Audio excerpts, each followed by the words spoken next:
看这个指示牌，前往澳门。到澳门玩几天啊？我现在在珠海的横琴口岸。这个口岸建的跟个商场似的啊，前面就到了那个安检大厅了，里面就不能拍照了。先在这个口岸上给大家看一下啊。我提前在淘宝上买了一个澳门5天的卡，这次去玩个4、5天啊。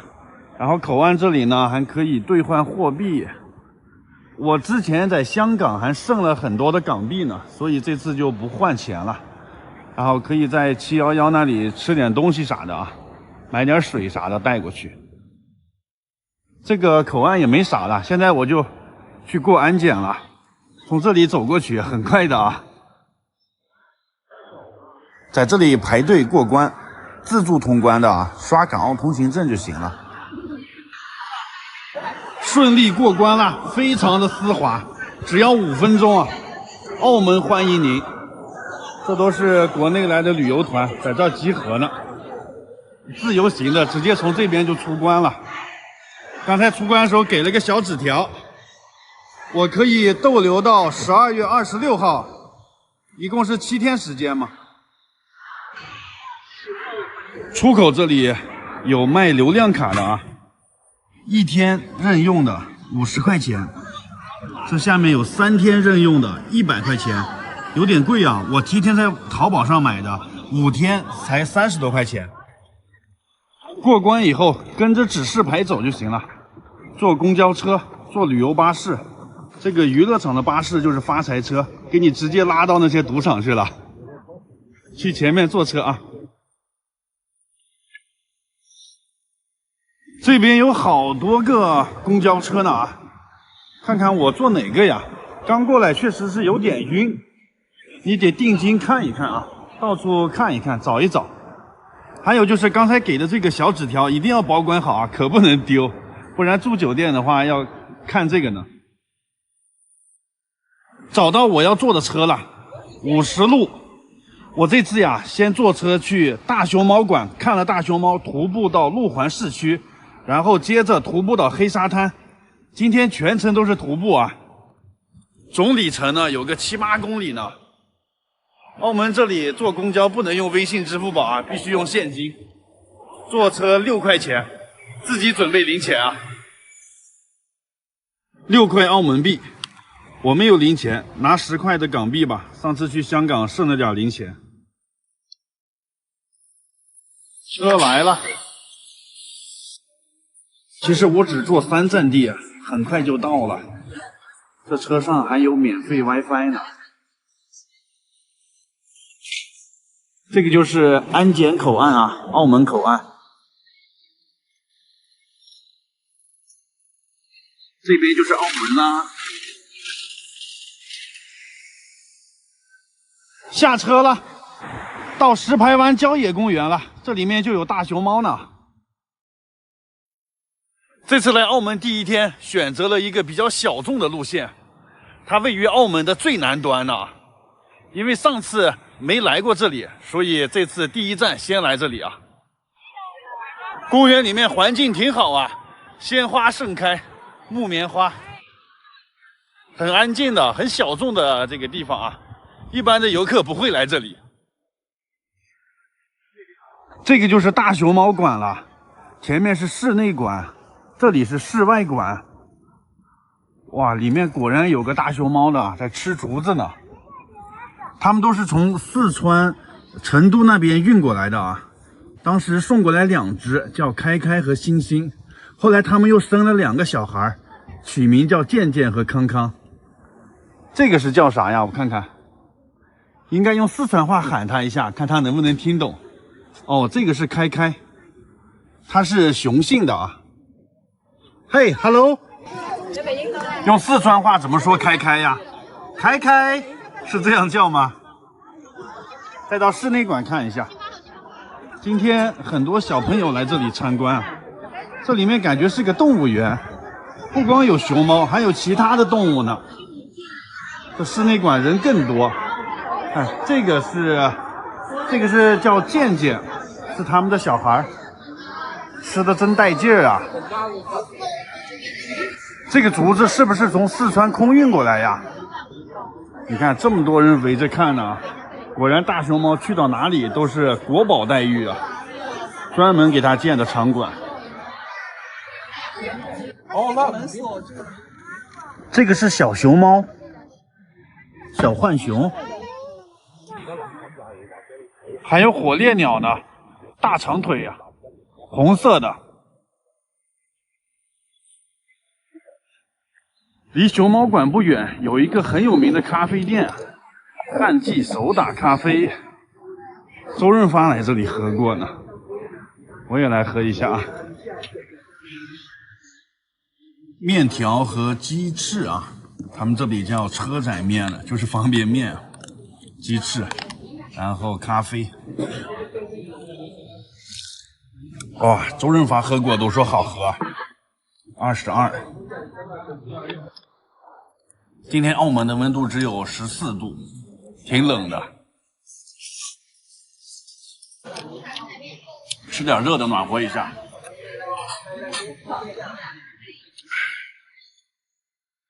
走到路环码头了，码头边有卖渔产的店，码头对面就是珠海了，看得非常清楚。这上面有国旗和澳门的这个旗子。大家看澳门这边的房子，他们都刷成各种颜色，红的、绿的、黄的，这一上颜色吧，就感觉特别的小清新，很好看啊，很统一整齐的感觉。现在快过圣诞了嘛，这个路上都装扮起来了。我现在在一个街心花园里头，都是圣诞老人。这里就是那个安德鲁饼店，他家的蛋挞很有名啊。哇，还有人排队呢。刚烤好的蛋挞，那里正在现做的，6个65。他们家一直在排队啊，客源都不断的。我买了4个。葡式蛋挞，我尝一下，44啊，11块钱一个。刚烤出来的，很香，是吧？奶味很浓啊。看，就坐在路边吃啊，非常香，用料很足啊。刚在那家吃了面，又在这家吃了蛋挞。今天中午就不用吃饭了，吃这个就饱了。沿着海边栈道一直走，右边就是珠海的横琴，前面那里就是珠海长隆海洋王国，哇，离得好近呀，真的。然后这里还有个图书馆可以打卡拍照一下，明黄色的建筑。非常亮眼，门口有6个罗马柱。这里会路过一个天主教堂，它这个配色非常的小清新，蓝白黄3色啊。圣方济各教堂就不进去拍照去了，它的对面有一个雕像啊，这是讲述的耶稣出生的故事，耶稣当时就出生在这个马厩里。看看澳门的车牌长这样子的，车全都停在马路边，很整齐。这里有个收费表，看看是怎么收费呢？这里10分钟1块钱，1小时就是6块钱。哎，不贵呀，1小时6块，比很多城市的停车费都便宜啊。然后这里写着"我在澳门很想你"。这句话怎么到处都有啊？然后这边的房子被涂成各种图案，哇，这里拍照也非常美。这地方好安静，好安静，半天没有一个人，没人打扰啊。澳门并不都是车水马龙啊，也有这种原始的小渔村。在这样的海边礁石路段上走路，还挺有趣的吧？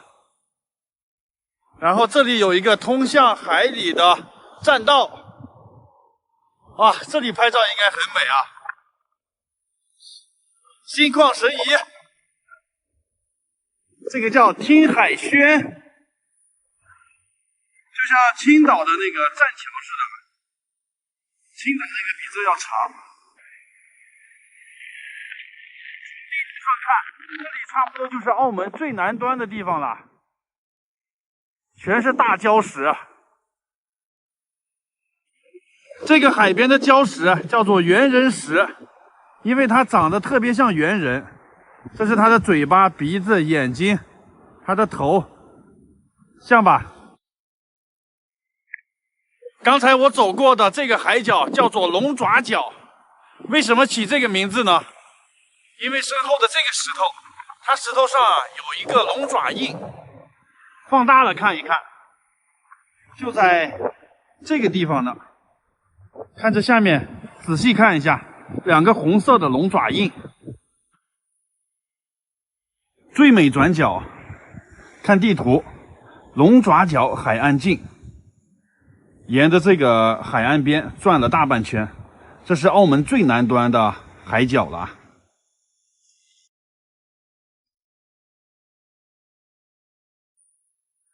终于走到黑沙滩了，这是澳门著名的度假胜地啊！哇，这个沙滩面积还是挺大的啊，很多人在水里面玩呢。它这个沙子全都是黑色的，你看一看啊，我抓起来，哇，真的好黑呀，漆黑如墨。为什么它是黑色的？怎么形成的？是因为海里面有矿石呢，被这个冲上来了，而且被水冲过的沙滩会更黑一点。大家对比一下这两边，是不是这边更黑呀？很神奇啊！世界上那么多的沙滩，为数不多的这是黑沙滩啊！你说这人进去游泳，会不会身上都变成黑的呀？但这个季节游泳的人少，因为有点冷。黑沙滩的后面是一座山，山顶有观景平台，爬到这个山上去看一看啊！来都来了，上去看一下吧。这里是登山入口，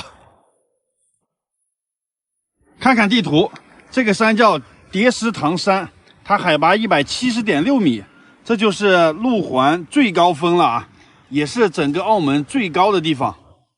我从这里往上走，哇，一路上都是这种森林很茂盛的啊，都是台阶路，170米的高度，应该不怎么难爬。没有人。叠石塘山眺望台，这里，哇哦，看前面的视野一下就开阔了，这就是黑沙滩啊，这一大片都是。这下面有一个小村庄，海边的别墅，哇，这个景色 beautiful 不 beautiful？ 哈了少不哈了少？哎呀，不爬到高山上，怎么能看到这种美景呢？看这个悬崖边有一块巨石，看着摇摇欲坠的样子啊，但其实它还挺稳固的。这个叫做风洞石，风刮大一点，它就会摇摇欲坠的感觉。你看下面接触点，哇，这也许什么时候指不定就会滚下去了。下面就是悬崖，就这个村庄和海滩边。这里有一个牌子，大家快看，这里写着路环叠石塘山最高点，海拔170.6米。哇，这里就是澳门最高点了啊！澳门最高峰的山顶，一览众山小，又是一个地理标志的地方啊！就算是很多澳门人都没来过这里呢，太棒了！在这山顶看看风景。这里有个大球，这是电视信号塔吧？环视一圈，看看在这个山顶能看到什么风景。这里是妈祖的雕像啊，然后这里有个妈祖文化村，然后看远处有一条直线，那个是澳门机场的跑道。澳门机场是完全在海里面天海造陆造出来的啊。然后这里呢是永利皇宫，澳门酒店的天花板啊。旁边这个是美高梅，像集装箱摞起来一样。伦敦人酒店，这是他那个大笨钟，哈哈哈哈！以前我来过这里啊，看起来还挺熟的。然后这边的风景被树挡住了，然后我们转到这里来，看啊，这里有条河，河的对岸就是珠海，这边就是澳门。严格来说，那不是河，那个是海洋啊。它这边是个岛嘛。好，现在我到妈祖的那个雕像那里看一看。到妈祖娘娘的雕像下面了。海边的人他们都信奉妈祖，保佑平安的。这广场上制高点看风景不错的。哇，从这里可以看到刚才被树挡住的那些地方啊。看那边是珠海，这边是澳门荡仔。看这一片平地，这都是填海造陆填出来的啊。以前荡仔和路环它是分开的，这里有海给挡住了，后来把它给填海造陆啊，填好以后又盖的这么多的楼啊。那边能看到很多飞机啊，飞机场。这个妈祖的雕像，它居然是河北省的一个公司雕刻出来的，曲阳县，厉害了啊！这个地方。从山顶走下来了，又走到黑沙水库这里了，在这儿坐车，去酒店啊，网上订了一个酒店，坐15路或者21A， 在这儿等着吧。没有零钱，又拿10块钱，伸进去啊。哎呀，来车了，全都是盘山路啊。今天真的走了好多路。天都黑了，我先吃个饭再回酒店啊。今天我就住路环这边，这里有个路环码头面馆，挺有名的网红餐厅，进去吃个饭吧。看看他家的菜单，有面类、饭类，还有煲汤、甜品。这边是茶类、饮品，大家看看价格贵不贵？我要了一个鸡扒包，还有一个面啊，鸡扒包32。哇，这是汉堡包嘛，里面夹的鸡肉啊，直接拿起来吃。鸡肉刚烤出来的，特别烫。后面这几桌人也是说的普通话，他们也应该是来澳门旅游的。现在内地来澳门旅游的人挺多呀。它这边面分量比较少，搭配一个鸡扒包就 OK 了，吃饱了。吃完饭回酒店的路上又路过这个教堂了，哇塞，这晚上还有灯光秀呢，还蛮好看的吧？光影变幻啊！我订的房间到了。就是前面这个啊，路环1号酒店，这村子里头啊，都是粉刷成各个颜色了。我这个是白色和黄色的啊。这里面是画家，好像是卖画的，好多画呢。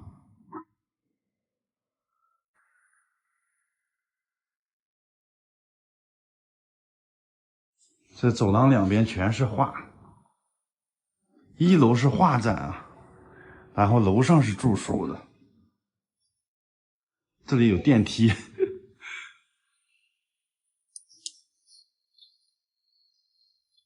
去我房间里带大家看一下啊。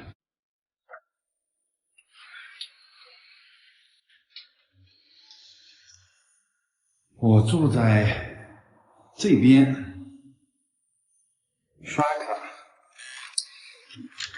插卡，看就是这么个房间，小小的啊，也就有个7、8个平方吧。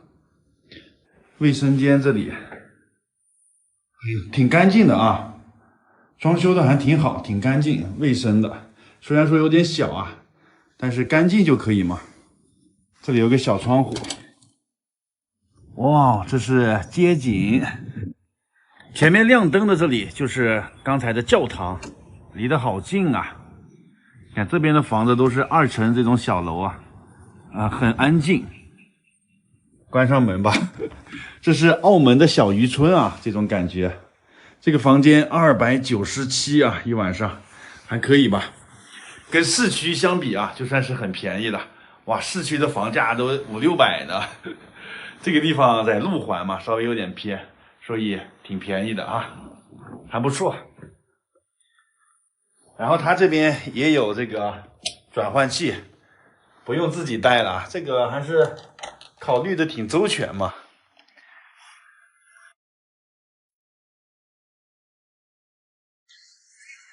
我现在在澳门，澳门的永利啊，看我身后这里围了这么多人，这都是等着看那个发财树表演呢。还没开始呢，已经围满了人了，都挤不进去了。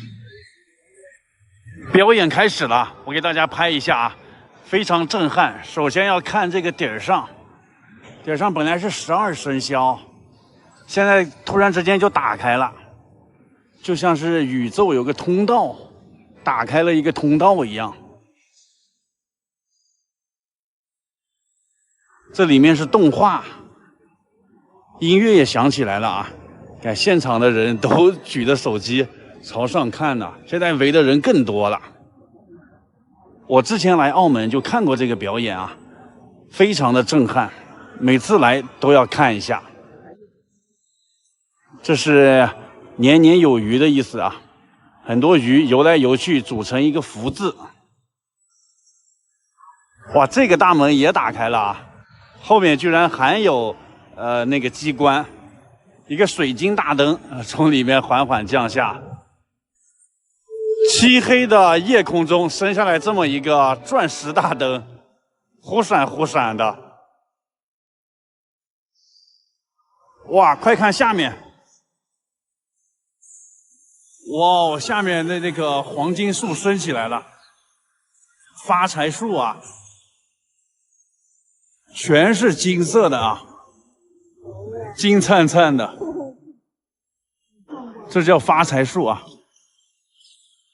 每一个叶子都是黄金的，据说有98000片叶子啊，这真的是金树银花呀！由金树组成的发财树，据说这棵树啊价值2个亿呢。你看，不光是树叶子啊，这下面的这些草啊，也是用黄金做成的，整棵树全都是黄金。澳门这里果然很有钱啊，真是非常土豪。看这大家四周围一圈都在拍呢啊，它还在旋转呢，一直转啊转，四面八方都让大家看仔细一点，再配合上那个顶上的动画。这个表演是免费的啊，每天呢每隔1个小时就表演一次，每次也就是几分钟的时间。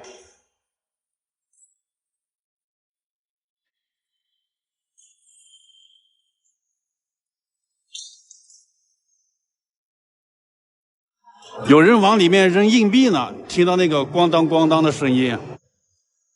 见树发财啊，所以叫发财树。也祝大家今年都能够发大财啊！它转几圈，一会儿就落下去了。纯金的树，每次看这个表演都特别震撼。每次来澳门必看的节目啊，澳门有这么多娱乐场，这么多有钱的酒店，但是这个表演是排第1的。这个顶上的动画也是做的特别的棒，繁花似锦的感觉。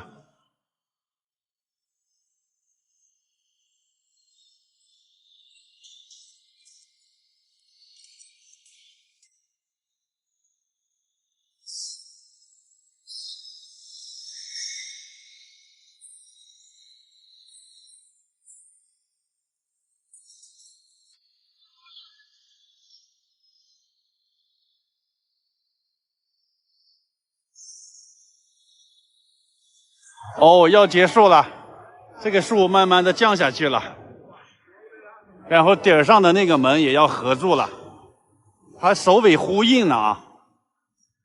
哇，这个树降的速度很快呀。没看过瘾的话，再等1个小时，还可以再看下一场。降下去的时候还冒起一股烟来，仙气飘飘的感觉呀。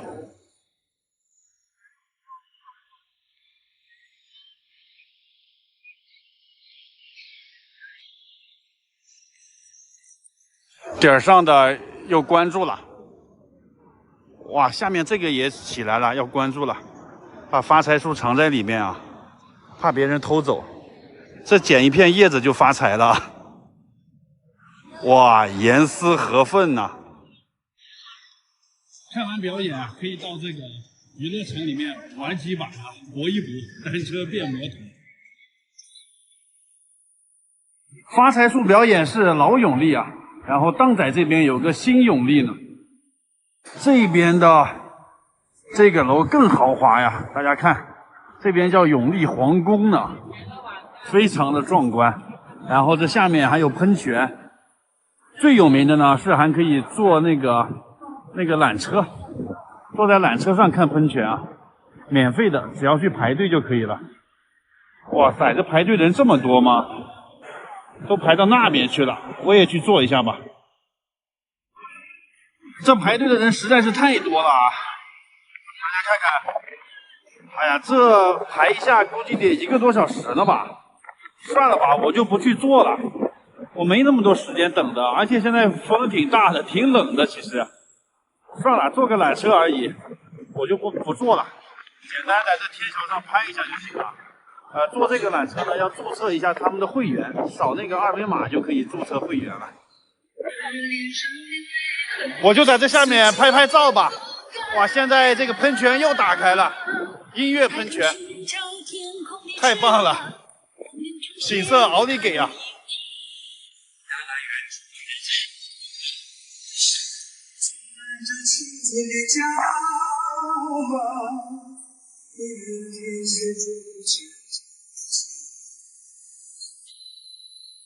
谁能不自己的家人抛开记忆中的童年？这边的永利大堂里面是这个表演啊，一个玩偶，一上一下的，跟发财树差远了。但是这边装修的更豪华，看这个内部，就像皇宫一样啊，所以叫永利皇宫。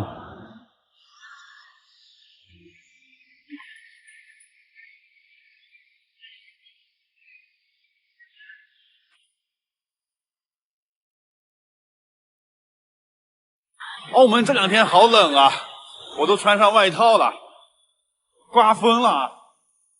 现在在澳门这个16铺码头这里，特别繁华的这个老城区啊。现在去吃个饭去啊，中午了。澳门这里有很多骑摩托车的啊，在香港没看到有骑摩托车。在这个巷子里面的美食店，这都是居民楼。去这个番茄屋澳式葡国菜啊，葡萄牙餐厅，在居民楼里头呢。门外有菜单呢，意面、饭类、海鲜类、饮品、小吃、猪扒包、沙律，好多选择呢。人挺多呀，都坐满了。装修很不错啊，这叫什么？马界小球，第一次听这个名字。蘸点番茄酱啊，就是红薯。鸡肉焗饭啊，葡国风味鸡肉焗饭，上面是鸡肉，下面是饭，拌起来吃吧。这个都拉丝了啊，趁热吃。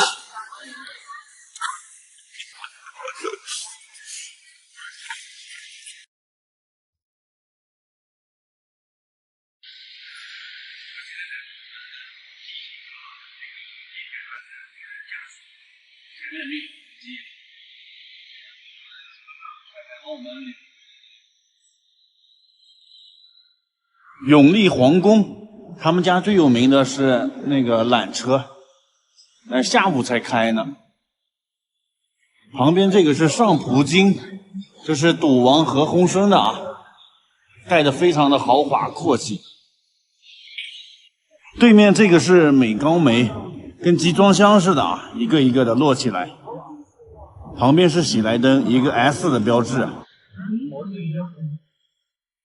这个圆球是东亚运动会的会场啊，场馆。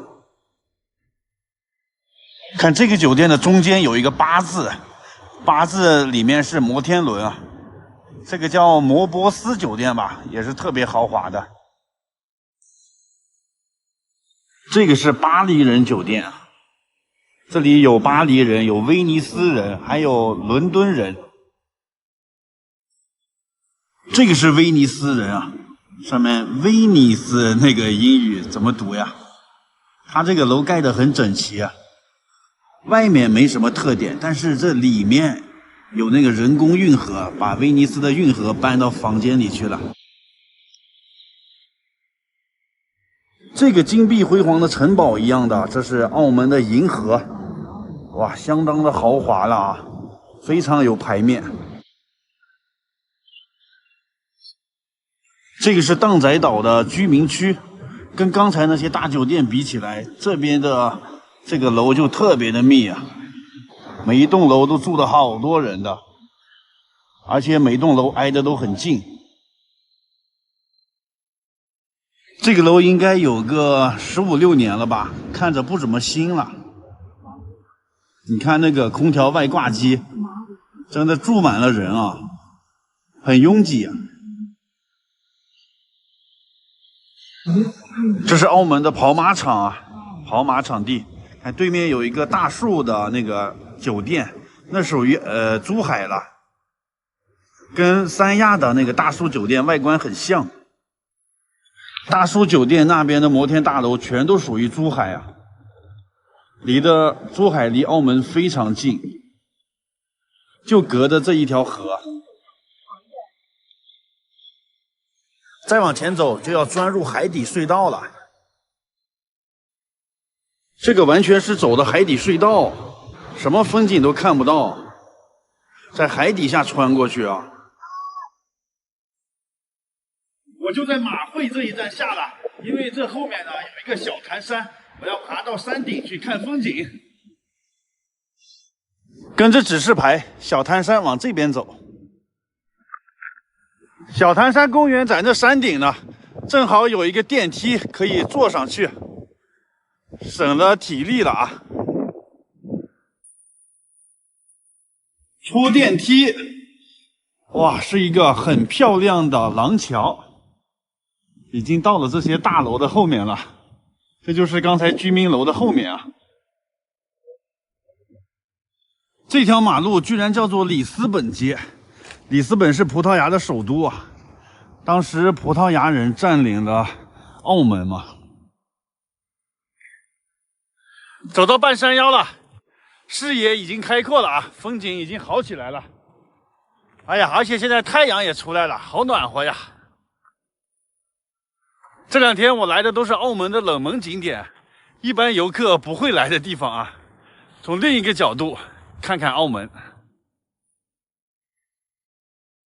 上山都是这种小路，台阶很多，树木茂盛，但是没有人。没想到澳门市区还藏着这么一个闹中取静的地方。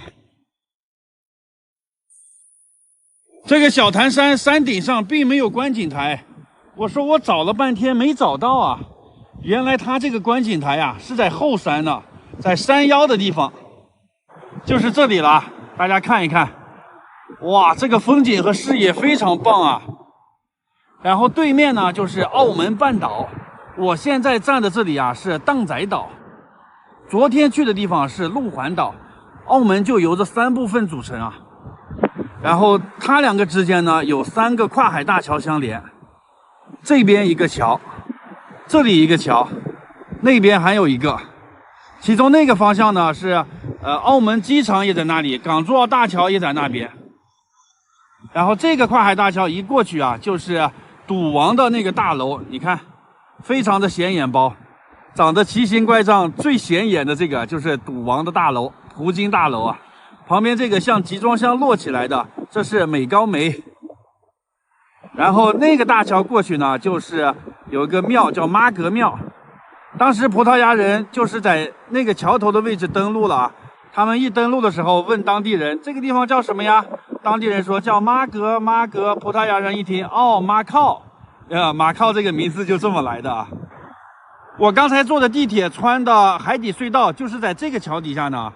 我去年来的时候，这个还没开通呢，今年来了它就开通了，施工进度挺快吧。然后这个就是那个澳门塔，澳门的地标建筑啊。澳门我来了啊！澳门没有田，只有庄和闲，搏一搏，单车变摩托，奥利给！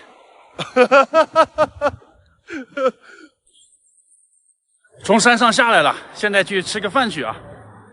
看澳门的这摩托车停的都很整齐的，指定位置啊，挺整齐。然后前面呢，这个丽轩宾室挺有名的，我在网上看，网红店吧，就去他家吃了。人好多呀，全都坐满了，里面装修还挺好的啊，挑高很高的，可能赶了个饭点啊。我点了一个牛肉滑蛋饭，还有一个西多士，这个是面包，这是澳门的菜单啊。这边是面包类、小吃类，还有面。这边是主食，中午有套餐，早上也有套餐，还有下午茶，好多种的选择的。这是奶茶都上来了，滑蛋牛肉饭，上面是牛肉，下面滑蛋，里面包的米饭啊。这个是拌着吃的吧？没有筷子啊，只给了个勺子。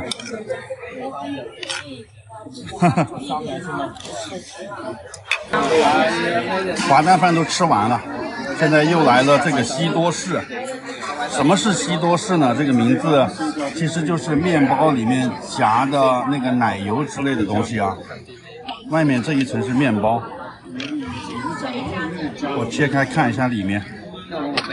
这个是刀子和叉子啊，也没有筷子，一个手实在是不好操作哎。哦，切开里面是这样子的，夹心的嘛。这上面撒的一层花生酱啊，好像是。蘸上这样吃。这一根牛肉饭吃不饱啊，然后再来个面包。真是用不习惯刀叉，面包都切了半天，笨手笨脚的。今天我就住16铺这里啊，这里交通挺便利的，离大三巴也挺近。这个是5星级的索菲特酒店，这个住不起啊，我住在它旁边这里，在这个楼上订了个房间。看看澳门这边住宿怎么样啊？国际酒店啊，这个名字挺响的呀。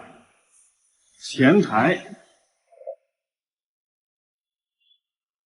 今天住在5楼512房间，这边呢，我先关上门。哇，房间还挺不错的吧，挺宽敞的啊，2个床的，2个床的更便宜啊。这么大一个采光玻璃，看看外面的风景啊，可以看到前面的澳门塔的，然后这边对面就是珠海啊，这个海的对面是珠海。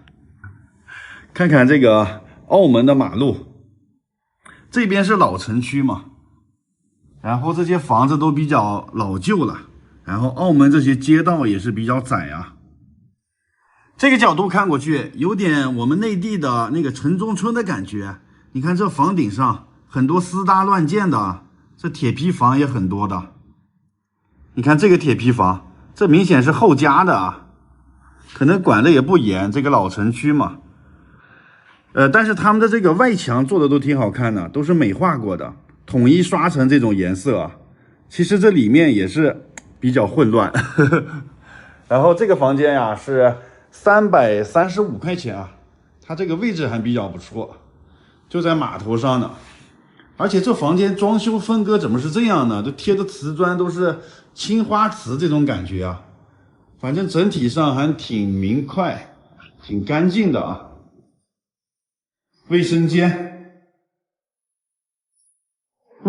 空间还挺宽敞啊。忘了说了，澳门这些窗户都是打不开的啊。你别看我这窗户这么大这么多，一扇都打不开，全都封死的。这是澳门特色。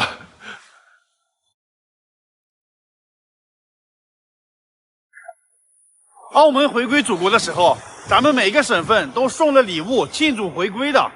这些礼物啊，现在就都放在我身后这个大楼里面，这叫做澳门回归贺礼陈列馆啊。你知道你们省份送的是什么礼物吗？进去带大家看一看啊。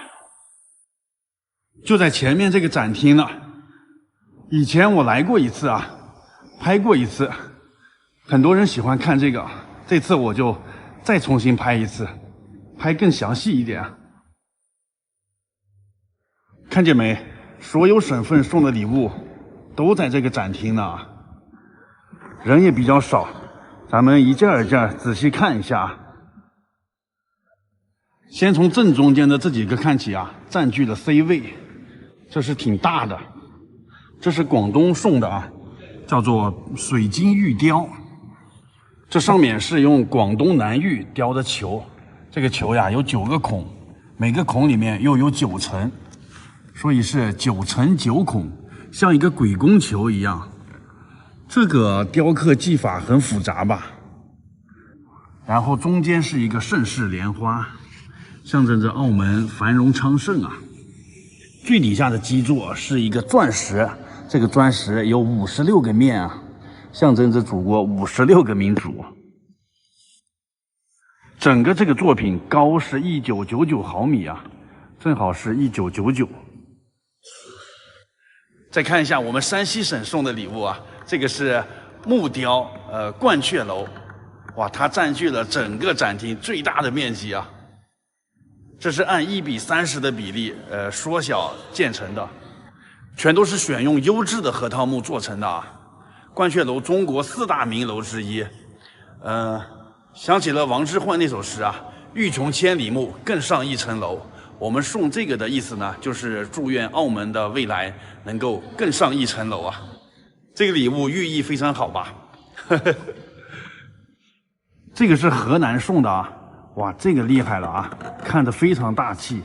这个叫九龙簋，最中间这个圆盘呀，就是古代计时工具日晷。这个簋的谐音就是归嘛，就是回归的意思啊。然后它周围呢盘踞着9条龙，龙是中华民族的这个象征嘛，9条龙呢就是99归一的意思。然后这个9条龙啊，全是用河南南阳的独山玉雕刻的啊。然后独山玉呢本身就是非常珍贵，它是中国4大玉之一啊，而且是一整块独山玉啊，重达800公斤呢。然后它的雕刻手法也非常的高，用到很多浮雕、透雕、镂空、刻线这些雕刻手法啊。哇，整个这个作品非常的大气啊，河南人厉害了。这个是陕西送的，是一个铸铜的雕塑作品，叫做8级圆盒。它是整体的造型成一个莲花，这是有8个花瓣嘛，正好8个方向。这是贴金工艺啊，金碧辉煌这种感觉。然后8个花瓣上呢，每一瓣上面都有一个图案，分别代表着陕西8景。陕西8景有些什么呢？有雁塔晨钟、曲江流影、画月仙掌、骊山晚照啊，反正一共8个啊。这关中8景正好和盛开的莲花这个花瓣对应上，但是我感觉这个礼物没有体现出陕西的特色啊。陕西直接送个兵马俑多好啊，往这一放，是不是？这个有什么寓意啊？这个8级圆盒，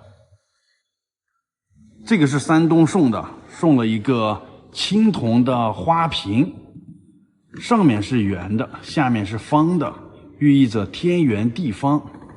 山东这地方可能铸铜的工艺比较好啊，所以他们送了个铜的。然后这上面呢还有大明湖啊，还雕刻的那个泰山、孔庙，还有那个山东的著名景点趵突泉之类的景点都在这上头呢。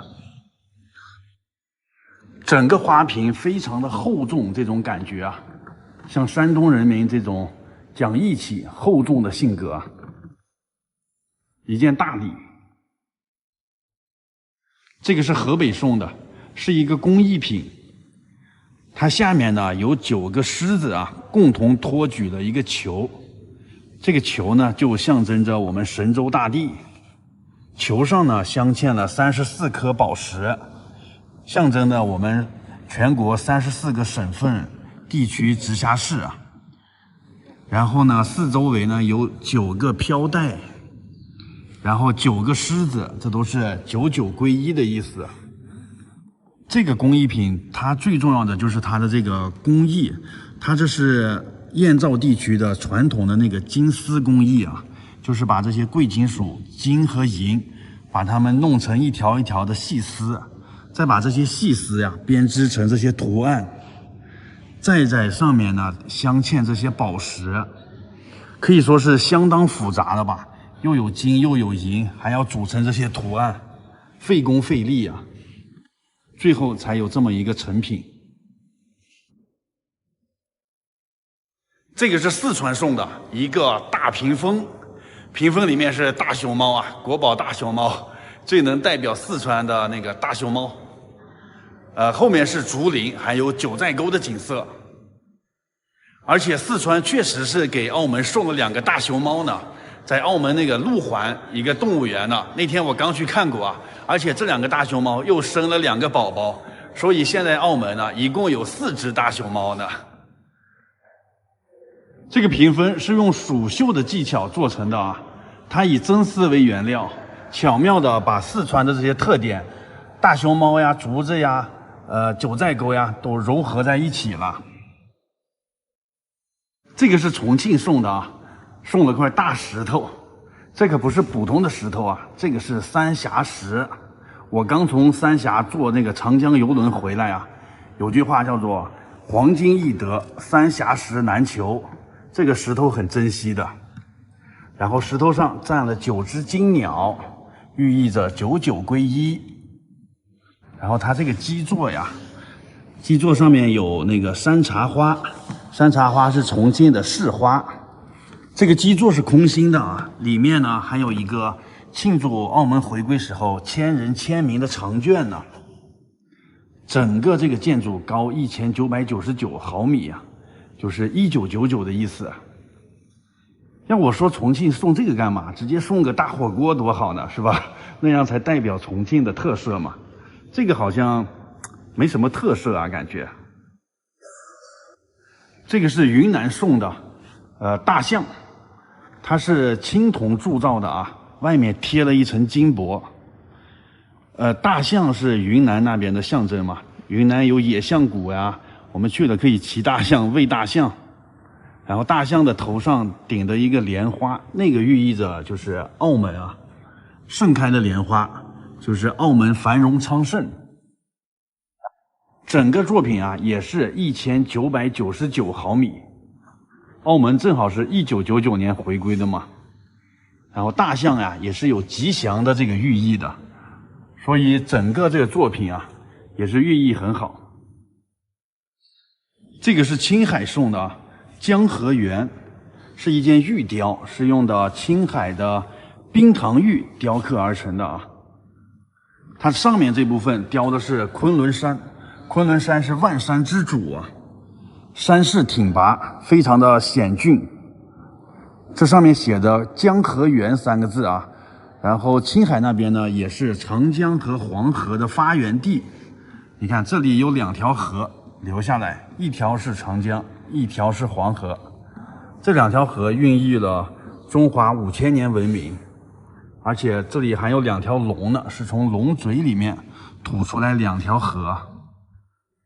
这也是一整块冰糖玉雕刻而成的啊，然后放在这个基座上，基座上呢还雕的梅兰竹菊这8种吉祥物啊，寓意着这个欣欣向荣、吉祥如意的意思。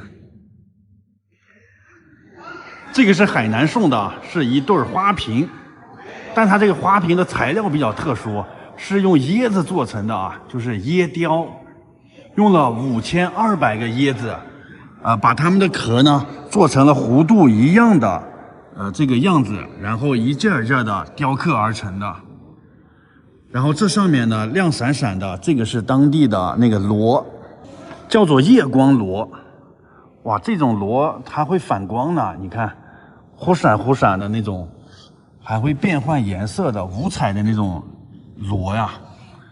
然后雕刻的这些海南的特色椰子树，这种热带风情。下面呢，海南人民载歌载舞，欢庆回归。然后这个瓶子的中部有一圈这个腰线，这个腰线啊也是有回字形的这个图案，就是回归的意思。反正这2个花瓶就是椰雕，也算是海南的特色啊。鉴于时间原因，其他省份送的礼物我们放在下个视频来看。好的，拜拜。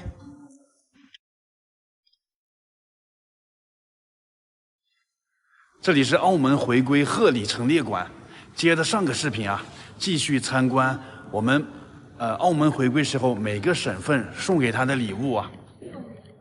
这个是浙江送的2龙戏珠，2条龙啊，然后上面是珠子，这2条龙就是象征着长江和黄河，我们都是龙的传人嘛。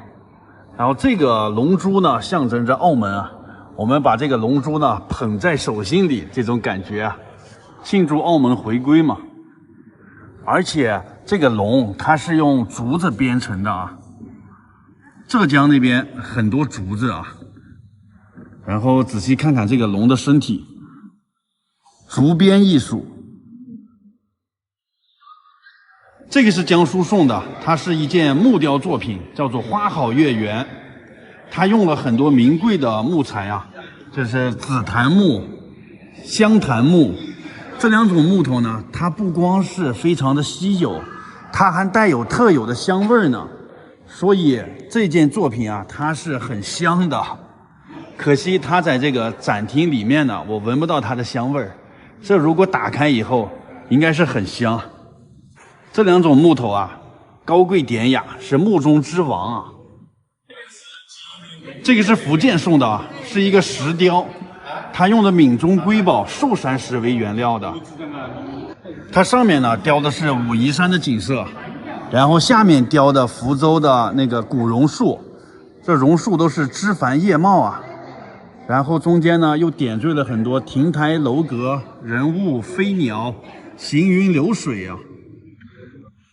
湖南的来了啊，这个是湖南送的，它是一个石雕，这个叫做龙球，它是用的湖南特产菊花石雕刻而成的啊。这个石头的特点就是呈这种黑色或者是灰色，然后这上面呢天然的有这个白色的菊花。这个球它有2层呢，外面这层呢是有盘着5条龙，然后里面那层呢还盘着2条龙呢，但是在里头可能看不太清楚啊。然后我们看它这个外框，这个木框呢也是2条龙，这就是加起来一共9条龙了啊，99归一的意思。这2条龙2龙戏珠，它这个龙球是能转的啊，转动自如，球中套球，很有动感啊。这个是河北送的，是一套编钟，它是铜铸的啊。这是以湖北出土的那个真猴乙木的编钟为基础设计铸造的。人家那个出土的编钟是可以单独的演奏的啊。这是战国时期一个诸侯王它的墓里出土的这个编钟。这是战国时期，2000多年前的乐器啊，可以独立演奏。但是湖北你送这个礼物，感觉跟澳门回归有什么这个联系吗？它取名普天同庆啊，可能是这个有点联系，大家共同庆祝澳门回归这个意思。这个是安徽送的，是一面铜镜，然后镜面上呢写的“九九归一”4个字。然后这个镜的最中央雕刻的安徽的最有名的黄山迎客松，还有祥云，有那个摩天大楼，还有一座桥。桥和摩天大楼代表着澳门，祥云和迎客松代表着安徽。然后它这个铜镜呢是安放在下面这个底座上的，这个底座是一个根雕。你看这里写的2个字“归根”，就是落叶归根这个意思。根雕加上圆镜，有这种圆圆满满、破镜重圆的意思啊。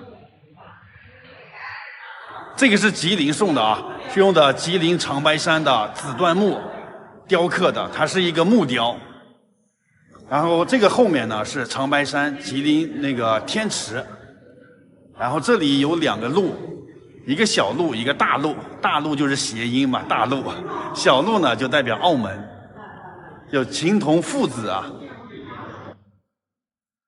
这个是黑龙江送的啊，2个瓶子。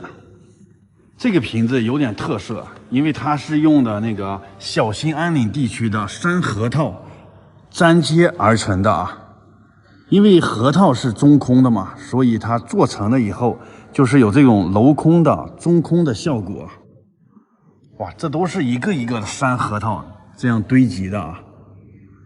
然后瓶口的左右位置对称的呢，有2个汉白玉的那个花，那个象征的是澳门啊。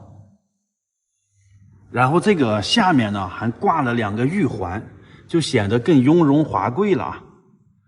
哇，然后这个山核桃以前看过一个，就是好像随便抽掉一个，这整个瓶子是不是就倒掉了？有没有那个效果呢？一共是有2只呢，这个拼接起来也是很费时费力的吧。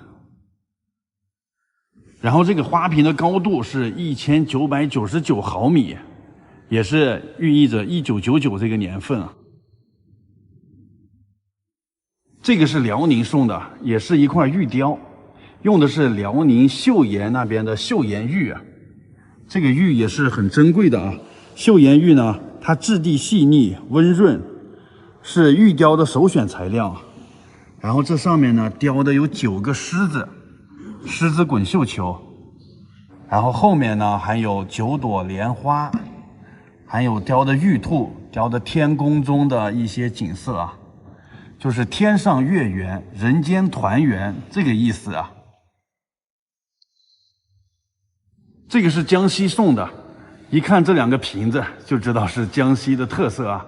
江西景德镇陶瓷2个大花瓶，然后这个瓶子上呀，一共有99朵荷花，寓意着99归一的意思。荷花嘛，也是澳门的代表，盛世荷花，99归一。2个巨大的荷花瓶啊，拍个照吧，工艺品嘛。这个是甘肃送的一个青铜鎏金的雕塑。甘肃最有名的就是敦煌的飞天，所以这个雕塑也借鉴了飞天的元素啊。它一共有4层，你看每一层呢都有这个人物，形态各异啊，有拿琵琶的，有吹笛子的，还有演奏那个乐器的。然后上面这几层呢，有手拿托盘托着宝珠的，还有这个飞天造型的，每一个人都形态各异，一副安乐祥和的这种感觉啊。然后下面的底座呢是一个盛世莲花，它一共有56个花瓣啊，象征着56个民族。最值得一提的就是这个雕塑，它是用失蜡法做成的。什么是失蜡法呢？就是先用粘土做成它这个模型，然后外面裹一层蜡，在蜡上面雕刻这些花呀什么的，再在上面裹一层粘土，然后把它们整体加热，一加热了以后，这个蜡它就融化了嘛，就流走了。它中间不是有中空了吗？再把那个空的地方注入这个青铜，然后再把这些粘土什么再清理掉，最后就留下这个铜了。所以这个叫石蜡法呀。整体上造型优美，很有艺术价值吧。这个是贵州送的，是一个铜鼓，啊，非常具有贵州那边少数民族的特点啊。然后中间是一个鼓，然后两边呢是2个仙鹤，最下面呢仙鹤踩在2个乌龟上，这个就是龟鹤延年。最厉害的啊，就是这个仙鹤的眼睛，大家看是由红宝石镶嵌的。然后我们看下面这个乌龟，它的头呢是一个龙，它是龟壳龙头，龙的眼睛呢是用绿的水晶石镶嵌的，有点反光，在这个角度看一下，是不是它这个眼睛这个绿水晶看得非常清楚啊？这一个龙就是2个眼睛，这一共是4个龙头呢，8个水晶呢，啊，然后这个仙鹤呢是8个这个红宝石，也不知道去哪儿找这么大个的这个宝石和水晶啊。然后这个鼓上面啊还雕刻了很多的吉祥图案，有鱼呀、牛啊，贵州人民载歌载舞的这个欢快的场面，所以这个叫做欢乐鼓。整个这个鼓非常的有民族特色，贵州那边就是少数民族很多嘛，民族特色。未完待续，请看下一集。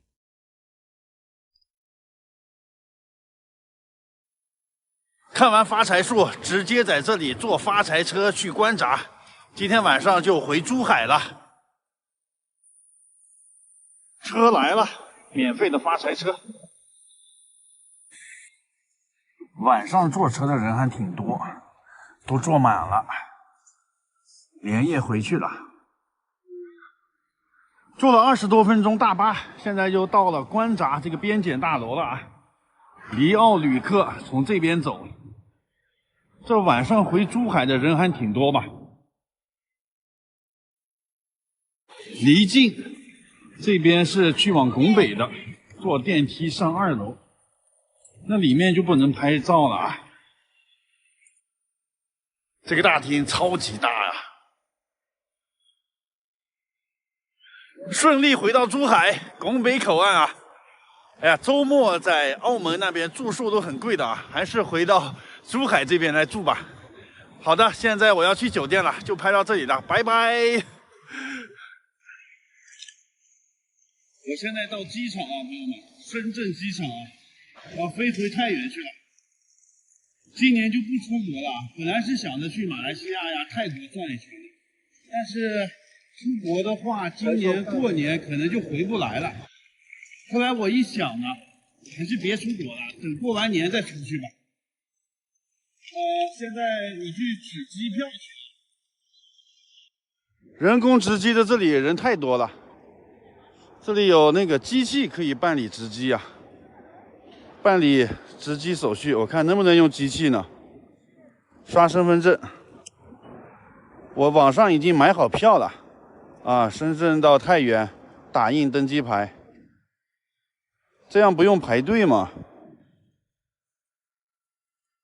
正在打印，这挺快的啊。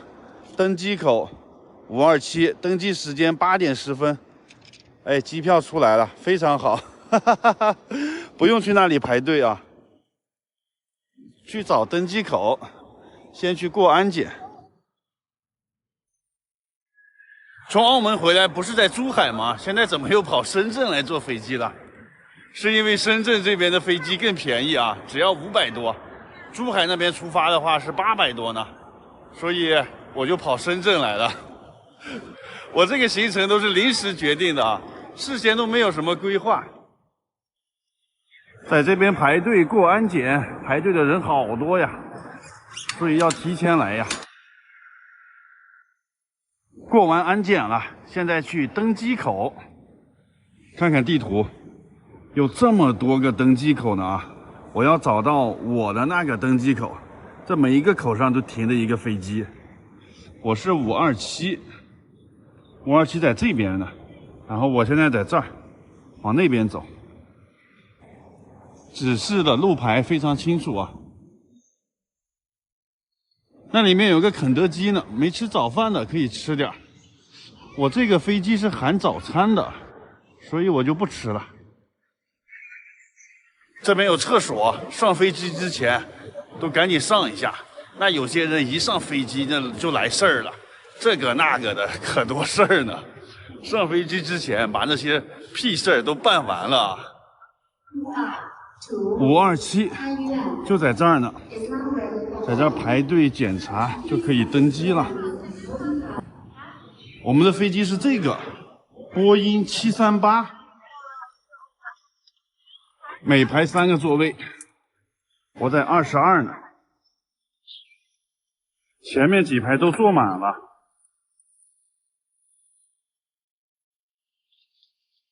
哎，你说呀？我是这个，行李放在上面。哎呀，我坐在靠后的位置啊，正好是挨着窗户的。我在这个翅膀的后面呢，看这有一排的飞机啊。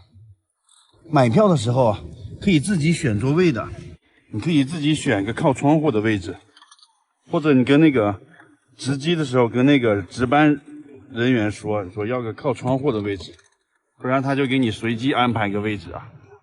最不好的就是中间这个位置了，要么就是过道，要么就是靠窗户的，被夹在这中间多难受啊！飞机开始动了，这时候可以调成飞行模式啊，不用关机也可以。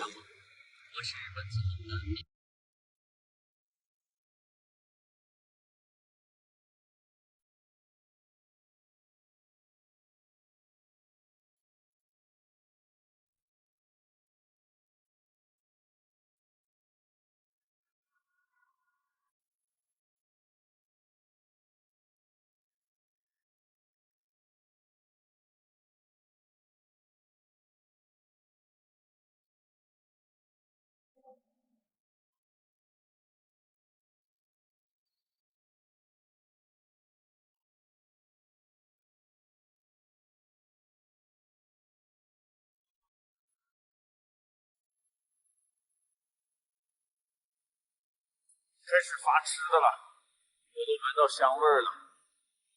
这边发吃的，那边发喝的。饮料有苹果汁、椰汁、七喜，还有可乐和矿泉水。这么多盒饭呢！看一下吃些啥呢？这是面包，还有一个香蕉，这是萝卜干。是刀叉和一个湿纸巾。再看看这个里面，这早餐还挺丰富的呀。里面是炒鸡蛋，还有豆角，这应该是薯饼吧，土豆饼，还挺丰盛的吧。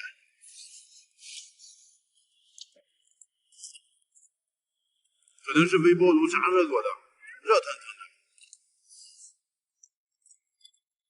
面包配萝卜干，真是绝配啊！一口面包，再一口萝卜干。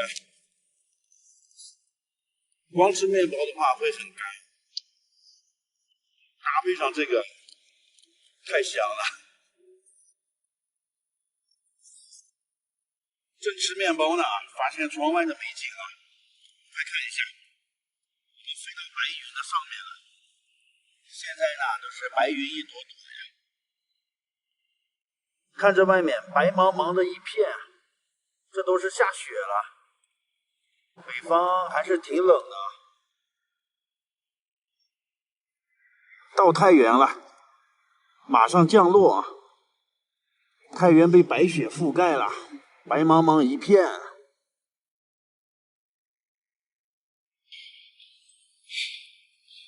下飞机了，哇！太原今天零下10度啊！我从深圳零上10度的地方，一下来到零下10度，差了20度的温度啊！好冷啊，都没有厚衣服，赶紧打个车回去了啊！这路边的雪都没化呢，而且我说话都有哈气呢，现在，哎呀！